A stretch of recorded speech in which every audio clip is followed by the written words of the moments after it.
Hello friends, अपने इस units and dimension की सीरीज़ में हम लेक्चर नंबर 6 में PYQs लेके आए हैं, यानी प्रीवियस ईयर जो क्वेश्चन आया है डिफरेंट एग्ज़ामों में उसको हम लेके आए हैं। तो आइए देखते हैं कि पहला क्वेश्चन क्या कह रहा है।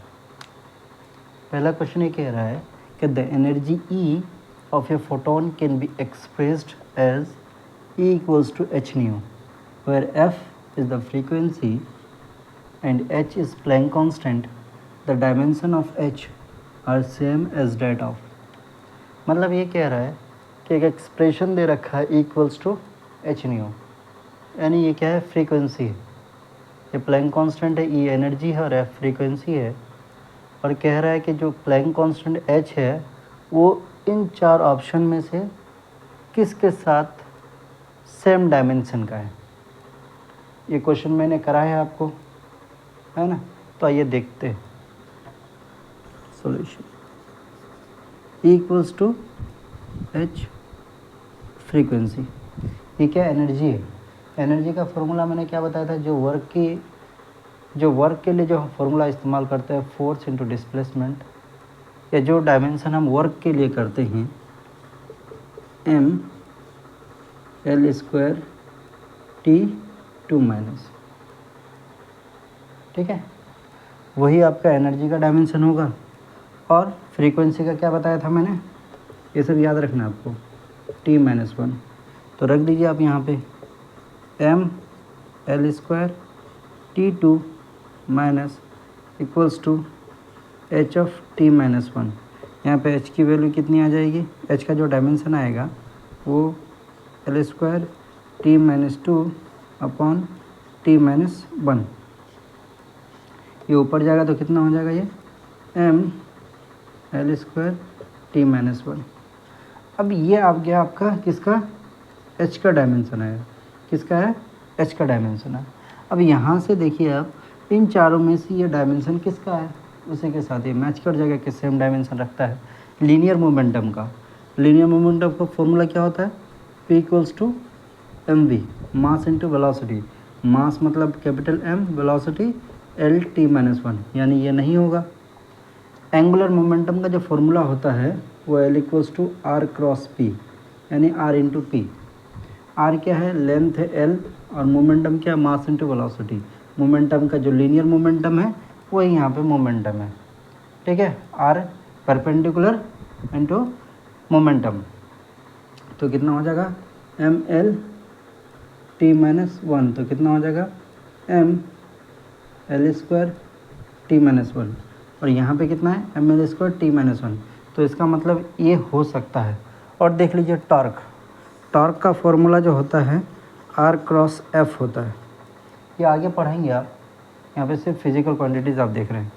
तो R क्रॉस F यानी लेंथ, और फोर्स का डायमेंशन क्या होता है, mL T-2। तो कितना हो जाएगा, ये mL² T2- या -2। तो देखिए T-1 है, यहाँ पे T-2 है। उसका फोर्स का क्या है, mL T2-। तो ये तो होगा नहीं, ये भी आपका नहीं होगा, ये भी नहीं होगा। तो ये यानी ये इसका होगा एंगुलर मोमेंटम, यानी जो प्लैंक कांस्टेंट का जो डायमेंशन है वही किसका डायमेंशन होगा, एंगुलर मोमेंटम का। क्लियर है। तो आपको दो चीज़ याद रखिएगा हमेशा, बहुत आसान है। एक फोर्स का डायमेंशन हमेशा याद रखिएगा mL T-2, और एक किसका, वर्क का या एनर्जी का mL² T2-। ये दोनों चीज़ याद रखिएगा, बहुत आपको हेल्पफुल रहेगा। क्लियर है। आइए नेक्स्ट क्वेश्चन देखते हैं। नेक्स्ट क्वेश्चन सेकंड में क्या कह रहा है, ये भी आपका एग्ज़ाम में आया हुआ क्वेश्चन है, नीट में। क्या कह रहा है कि इफ़ एनर्जी एनर्जी जो है E से, वेलोसिटी को V से, एंड टाइम को T से are taken as fundamental units. क्या है फंडामेंटल यूनिट्स, मैंने फंडामेंटल यूनिट्स बताया था क्या होता है, कि दूसरे किसी फिजिकल क्वांटिटी पे क्या नहीं करता, डिपेंड नहीं करता है। Then the dimensional formula for surface tension. ये सरफेस टेंशन जो है एक फिजिकल क्वांटिटी है, जब आगे पढ़ेंगे आप फ्लूइड्स में, वहाँ पे आप समझ में आएगा इसको। तो यहाँ पे आप सिर्फ हम यूनिट्स एंड डायमेंशन की बात कर रहे हैं, ठीक है। तो कह रहा है कि सरफेस टेंशन का हमको फॉर्मूला बताइए क्या होगा। तो हम क्या कह रहे हैं, किस पे डिपेंड करता है, फंडामेंटल यूनिट्स क्या क्या है, एनर्जी पे। एनर्जी पे किस तरह से डिपेंड कर रहा है, इसकी वैल्यू को हमने ए माना, कुछ भी पावर पे डिपेंड कर रहा होगा या नहीं भी कर सकता है। उसके बाद सरफेस टेंशन किस पे डिपेंड कर रहा है, वेलोसिटी पे, और सरफेस टेंशन किस पे डिपेंड कर रहा है, टाइम टी पे। मैंने पिछले लेक्चर में आपको बताया था कि पेंडुलम का टाइम पीरियड का जो एक्सप्रेशन होता है उसको कैसे डिराइव करते हैं। सेम वही क्वेश्चन है, वहाँ पर टाइम पीरियड की जगह पे यहाँ पे क्या है, सरफेस टेंशन दे रखा है। क्लियर है। तो ये तीन इक्वेशन है, इसको आप ऐड कर दीजिए तो क्या हो जाएगा, ई की पावर ए, वी की पावर बी, टी की पावर सी। तो ये डायरेक्ट पोर्शन को हटा कर क्या लिखेंगे आप, कोई कांस्टेंट के, ई की पावर ए, ठीक है, बी की पावर बी, टी की पावर सी। अब सरफेस टेंशन का फॉर्मूला यानी एस इक्वल्स टू क्या होता है, एफ बाई एल होता है, फोर्स बाई लेंथ होता है, फोर्स बाई लेंथ। तो फोर्स बाई अगर लेंथ देखेंगे तो फोर्स का डायमेंशन क्या होता है, M L T two minus upon L, L से एल कैंसिल, तो ये हो जाएगा एम टी टू माइनस, या फिर इसको ऐसे लिख सकते हैं, एम एल की power zero T two minus, किसका डायमेंशन हुआ, एस का। तो आप बता सकते हैं, अब आसान हो गया। तो एस के लिए आप डायमेंशन लिख दीजिए यहाँ पे, तो कितना हो जाएगा ये, एम एल ज़ीरो और टी की power minus two equals to K. अब देखिए एनर्जी, एनर्जी का डायमेंशन कितना हो जाएगा, M L square T minus two power a, ठीक है, पावर ए। वेलोसिटी का एल टी माइनस वन की पावर बी और टाइम के पावर सी।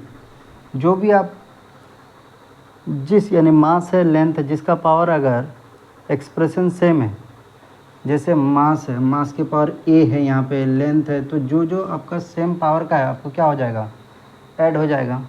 तो M L T minus two equals to K mass, यहाँ पे देखिए इसके पावर कितना हो जाएगा, ए, कहीं पे मास है नहीं है, उसके बाद क्या, एल टू ए, उसके बाद यहाँ पे क्या होगा, प्लस बी, उसका टाइम का पावर कितना हो जाएगा, minus two A minus of B plus C. Clear है। तो अब इक्वेट कर दीजिए इसके पावर को, मास के पावर को, यानी ए की वैल्यू यहाँ पे कितना है, यहाँ पे कितना है, लेफ्ट हैंड साइड में 1, तो ए की वैल्यू कितनी आ गई, 1। उस तरह से L two A plus B equals to, L यहाँ पे कितना है, 0, तो 2, ए की value 1 plus B equals to 0, तो बी की वैल्यू कितना आ जाएगा, माइनस ऑफ 2। उसी तरह से यहाँ पे लगा सकते हैं टाइम का, इसके पावर का इक्वेट कर दीजिए, minus two A minus B plus A equals to minus of 2। Clear है। 2, ए की वैल्यू कितना है, 1, बी की वैल्यू कितना है, minus of 2 plus A equals to minus of 2। तो यहाँ से क्या हो जाएगा, ये माइनस 2 और ये प्लस 2, तो ये कैंसिल हो जाएगा, माइनस माइनस प्लस, तो ये की वैल्यू हो जाएगी माइनस 2। अब देखिए ए बी, ये क्या है आपका, सी होगा, ये सी इक्वल्स टू माइनस 2। तो आप रख दीजिए इसके पावर, जो आपने सरफेस टेंशन का जो आपने एक्सप्रेशन लिखा, ई की पावर ए बी, वेलोसिटी के पावर बी और टाइम पीरियड का सी, तो रख दीजिए। तो एस इक्वल्स टू कितना हो जाएगा, या फिर इक्वल्स टू के की पावर ई की पावर ए यानी 1, ए की वैल्यू कितना है, 1। वेलोसिटी का कितना आया, वेलोसिटी का क्या माने थे, बी, तो यानी वेलोसिटी की पावर 2, टाइम पीरियड सी की वैल्यू कितना हो जाएगा, यानी टाइम पीरियड माइनस ऑफ 2। देखिए कौन सा है, बी की वैल्यू कितनी हो गई, -2। कोई क्वेश्चन मैच कर रहा है, 2a plus B equals to 0, B की वैल्यू -2,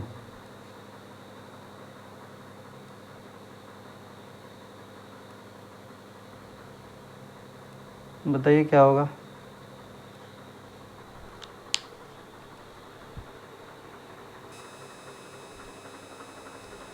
आई बात समझ में। एस इक्वल्स टू के ई की पावर 1 वी की पावर -2 टी की पावर -2। देखिए कौन सा ऑप्शन सही है, ऑप्शन ये। क्लियर है, आई बात समझ में किस तरह से करना है। चलिए अब थर्ड क्वेश्चन देख रहे हैं। देख क्वेश्चन 3 में क्या कह रहा है कि if the relation alpha equals to beta T plus lambda and alpha and lambda is measured in metre. कह रहा है एक रिलेशन दे रखा है alpha equals to beta T plus lambda, alpha and lambda measured in metre and time measured in second, the SI unit of beta must be. बताइए क्या होगा, कैसे करेंगे, सोचिए थोड़ा सा। यानी क्या बोला है, alpha equals to beta T plus lambda. कह रहा है कि ये अल्फ़ा और लैम्डा जो है मीटर में है और टी जो है टाइम पे है, तो बीटा का यूनिट्स बताइए जो कि एसआई में बताइए। कैसे, सोचिए। मैंने आपको एक प्रिंसिपल बताया था, क्या, प्रिंसिपल ऑफ होमोजेनिटी। मैंने कहा था कि कोई भी इक्वेशन है, जितने भी टर्म है, हर एक टर्म का क्या हो जाएगा, डायमेंशन सेम होगा। तो बताइए, एक ये टर्म है, एक ये टर्म है, एक ये टर्म है, तीनों टर्म का क्या होगा, डायमेंशन सेम होगा।